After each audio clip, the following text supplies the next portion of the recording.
Chorus Voices, the podcast brought to you by Chorus, a fresh approach to community service. Settle in, listen in, and enjoy the voices who bring you reflections, musings, and stories from our community.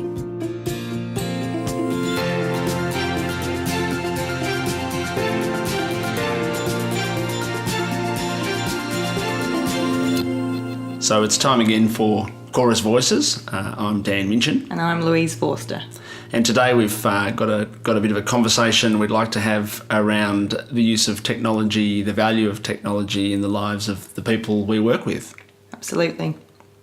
Lou, I have observed in working with you for a while now that you're very much adept at using digital in every part of your life. There's a bit of a view that many people, particularly older people living with disability, may not be nearly as enthusiastic about embracing technology. Is that a real thing, or is that perceived, or what's your observation on that? My observation is there are barriers to people maybe accessing technology. That could be age, or it could be disability, it could be financial, connectivity, number of things. But once people are able to overcome those initial barriers in being able to engage with technology, there's pretty much no stopping anybody that can find value in finding anything on the internet, for example, or connecting with other people. I think the power of the internet and communication technologies is that you can connect with anyone, anywhere in the world, at any time.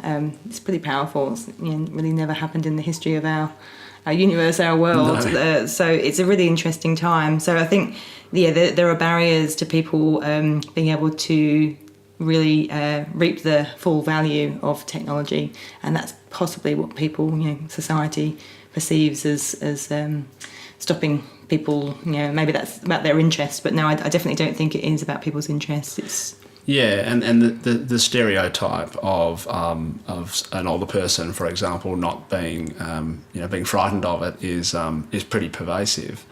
But if you think about somebody who's living in a life where getting around, for example, is difficult, the benefit of being able to get online and organise or socialise or transact is absolutely enormous. And my personal experience, and I think increasingly there's evidence of this in the research, is that people are very, very interested in getting those benefits. They just don't quite know where to start. So what do we know about where you could start and how you might overcome some of those barriers, real or perceived? Well, you obviously need some physical device to access most technologies, either to own that yourself or to be able to access that from somewhere like a library or someone else's device. So I think there's a physical step to having a phone or an iPad or a computer, and then there's a connectivity. So obviously, internet really opens up the value that a device can offer. So finding out what to get and what's going to work for you is probably the first step. So that's when family or friends or someone with technical expertise can offer that advice. Yes, and often there's a fear, I guess, a fear of the unknown.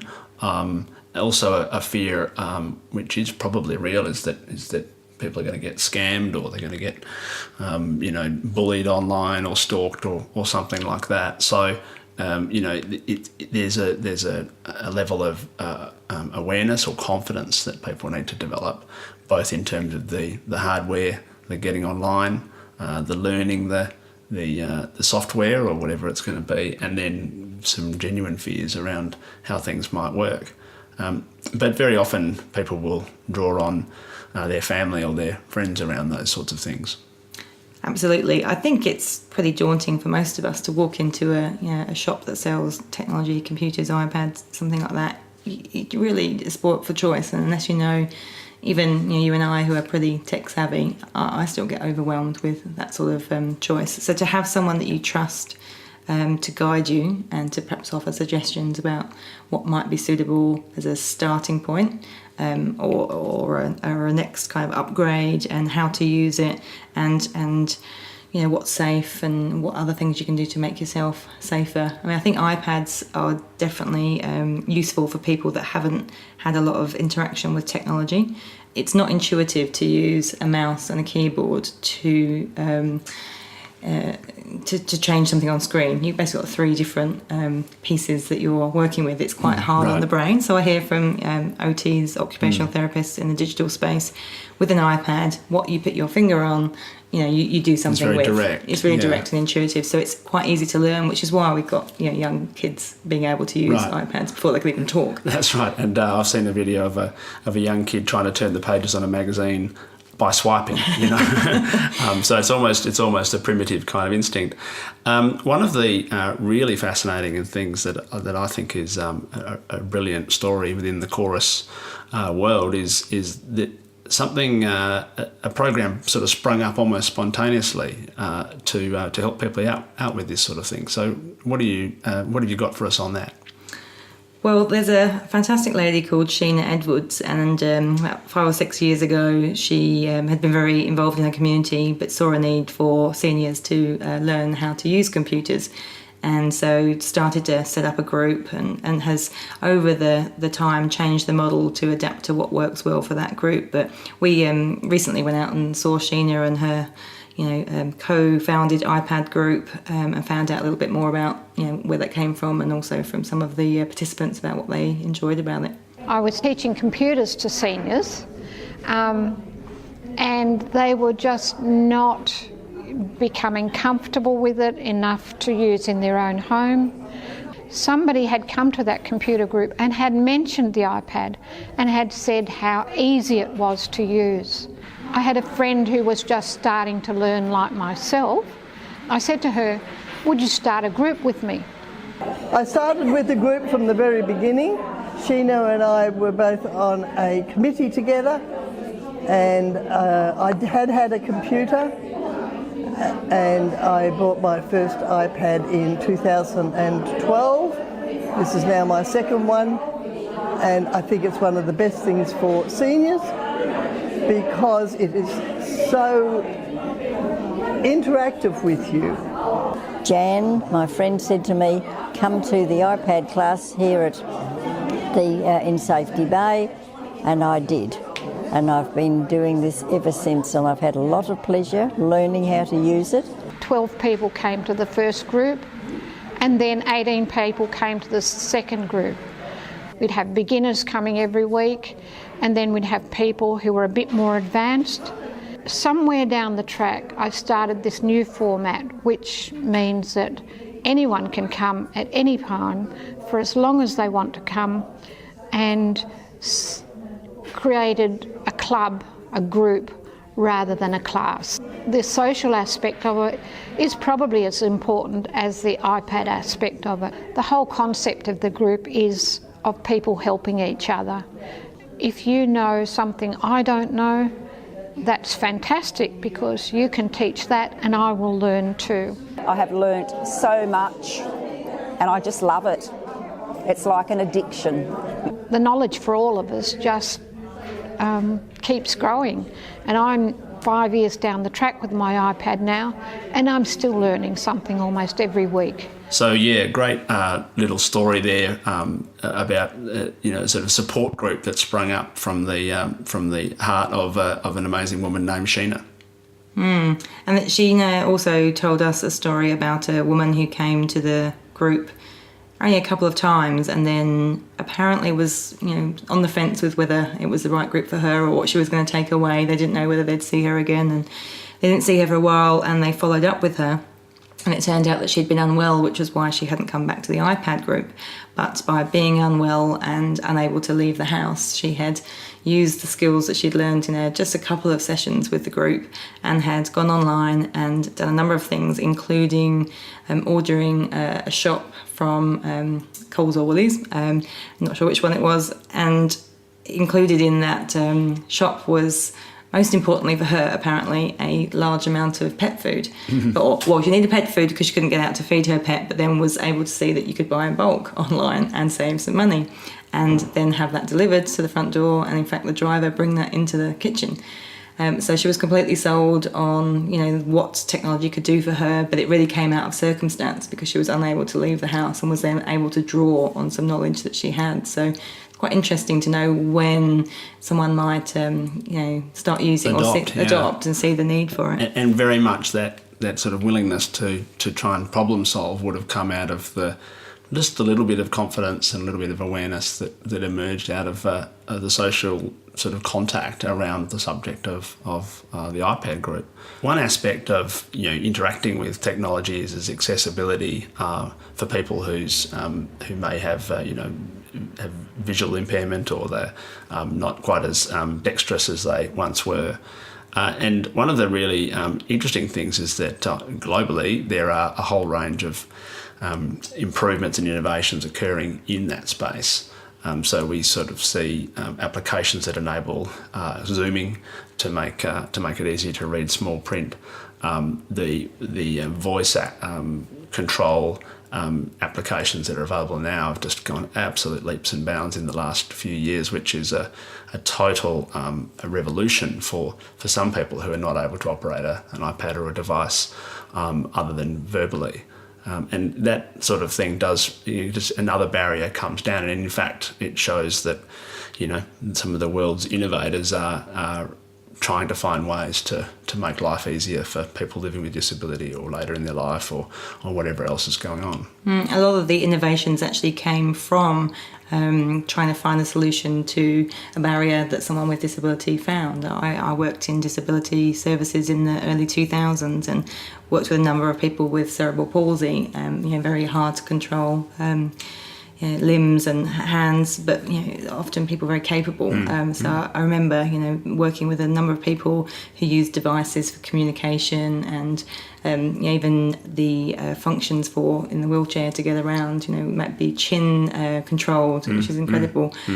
And I think that the Dragon voice recognition software that you and I both kind of tried to use over the years, that was initially developed. Version 1 was for people with disability. It's then kind of grown into something that's been adopted by the business community for dictating notes. For other reasons, any number of reasons. And we were just talking earlier about how now transcription services online are just so efficient, and a lot of them are done by artificial intelligence. You can get things transcribed at high quality for $1 a minute. The world amazing. keeps adapting. It's really incredible. Yeah, it is. It's interesting how often I've met people who are doing innovative technology-oriented things in this space, and most of them start with a personal story. I remember I met a couple of young guys who were working on a home monitoring kind of application, so various sensors and things in the home to give a sense of safety and security for people who might be living by themselves. And they had a grandma who lived out in regional Victoria who had a very difficult time and found themselves increasingly isolated and felt very unsafe. And so these guys, they were in their early 30s. They started to develop this software. I met another gentleman who had developed a package to support carers. And he had sold that into a company that was offering it to employers because, 1 in 10 people in a workforce are a carer in some sense. And that whole package of support had really emerged from this particular guy's experience with his mum or his aunt or somebody like that who'd been living with disability for a long time, and found that the support for the carers around that person were really, really light on. So it's an interesting sort of coming together of people who see a need, they've experienced a real need themselves or through a loved one, and turned to technology to try and solve that problem or support that person through their life. I think the most successful applications or software and hardware are there to successfully solve a problem. I have a friend who works in mining and has some budget responsibility, and a team came to him and said they wanted to develop an app. And he said, "Great, what problem are you trying to solve with this app?" Well, they didn't have one, they just wanted an app. But it's not going to be successful unless you successfully solve a problem that a number of people have. And look, that's exactly the right place to start. If you're if you're a tech business or startup. But it's also the way to think about the role that technology can and should play in the lives of people that we come into contact with through Chorus. As we said at the start, this idea that somebody doesn't want to adopt technology is really just a fallacy in many, many cases. What hasn't been identified is the underlying need. Like, what's the actual problem to be solved here? And as we've talked about, there are lots and lots of ways that technology can solve problems. Our role is to find a way to break down the barriers to making that technology work for people, to deliver that benefit, to meet that underlying need. One of the underlying needs is communication, and as a migrant myself, I've certainly found the advent of things like Skype and FaceTime really helpful to keep in touch with people that don't live in Australia or Western Australia. And I've been involved in a number of kind of conversations and even some hackathons where IT community have tried to look at how to enable older people or people with disability to use communications technology. And one particular hackathon that was a health hackathon that was happening in Perth last year in 2017, they were looking at some kind of interactive communication tool for residential aged care. Right. The biggest barrier there, though, is having the staff on site that can set up and support the person to have that conversation. It's a great idea to enable the people who are in residential care to connect with family, but they need support. They need, as we said before, the equipment and the connectivity and the support. And generally, there's not a lot of time. There's lots of resource pressures in residential aged care. So it was interesting. I had a conversation with the team that were doing the hackathon on a Saturday. I was standing in Kmart and I was trying to explain, it was a great idea, but they would probably need to get into a residential aged care facility and look at the environment and the resources around to see how that would work for the people they're trying to meet this need. But again, that's the, sure, from a business perspective, making that sort of technology available to residents or customers or whatever. There's a business challenge there. But what we've seen from the iPad group is that there are resources, there are people around who would love to help this to happen, and they may well be a volunteer kind of group who will mobilise themselves and get in there and make the difference. It's really just is about expanding our horizons as to what is actually possible. That idea that somebody who might otherwise be isolated, whether it's someone like you who's moved to the other side of the world, or I've got family all over the place, is the power of just the simplest FaceTime application to stay connected with my 2-year-old niece is just remarkable. Or on a weekly basis, I'll hear my 15-year-old rabbiting on in his bedroom and go and see who he's talking to. He's playing some online game with a Canadian boy or somebody on the other side of the country. It just totally reframes what is actually possible. There are other worlds that get opened up. For example, archives of books and music that were not previously easily accessible. No, I think music is something both you and I are really interested in, and it definitely connects a different part of the brain. And there's a group in Perth called Befriend, and they do a lot of work connecting the community. Actually, similar kind of purpose to Chorus, and they had done a lot of work with kind of connectivity and helping seniors and other people use technology. They've got a beautiful video on their website of an older gentleman who suddenly discovers that he can find this old music that he loved. It was one particular female singer, I can't remember who it was, but the joy on his face when he realised that this was pretty much an endless pool of music and videos even he could access. He just couldn't from believe a time that he felt very emotionally connected to, but B, probably thought had been lost to him forever. And this is that true motivation. It's like all of us, you need to tap into what really motivates people. Talking about your son and the gaming community makes me think about this I guess, this new concept of place, that you don't have to be in the same physical location as someone to be connected. And, you know, as well as gaming communities, you have support groups if you're going through a challenging time, which often, you know, people that are involved in our company might have. And also, if you've just got like-minded, you know, people or similar interests, you know, sometimes you can feel quite isolated physically around people. And this is a concept of, you know, just sitting around doing bingo. I don't want to do that when I'm older. But you might be able to have an online community as well as a physical community around you. Yeah.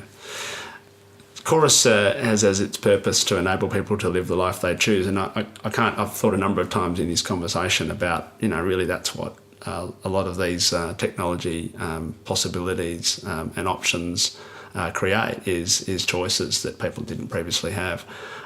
You know, and I think our role is to think creatively and courageously about how we can remove those barriers, practical, emotional, real or perceived, and for that reason, you know, we really are putting ourselves out there into various different options, various different pilots and trials and testing in different technologies, and that's something we'll continue to invest time and energy in. And we're really keen to, you know, ensure that customers and people who use our services are able to, you know, engage with us in a way that's comfortable for them. That might be in person, on the phone, or online, but if they want to engage with us in a different way, we want to be open to that.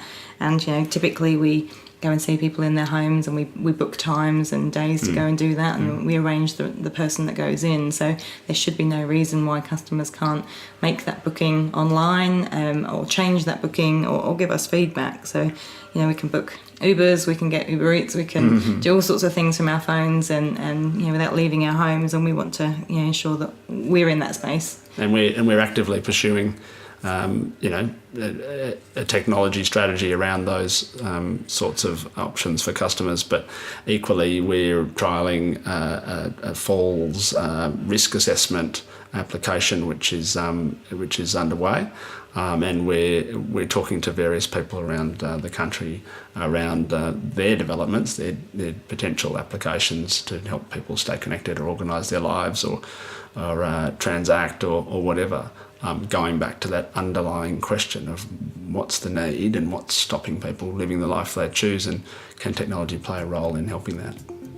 And hopefully Chorus can do that into the future. This is true. So look, it's been Chorus Voices, and we're sitting here with an iPad in front of us and a digital voice recorder and my phone over in the corner. So we're pretty much rolling around in technology here. It's been a fascinating conversation.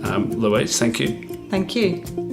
Thanks for listening to Chorus Voices, the podcast brought to you by Chorus.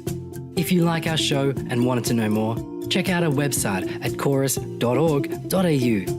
And please leave a review. We'd love to hear your feedback, and it helps others find us and enjoy the podcast as well.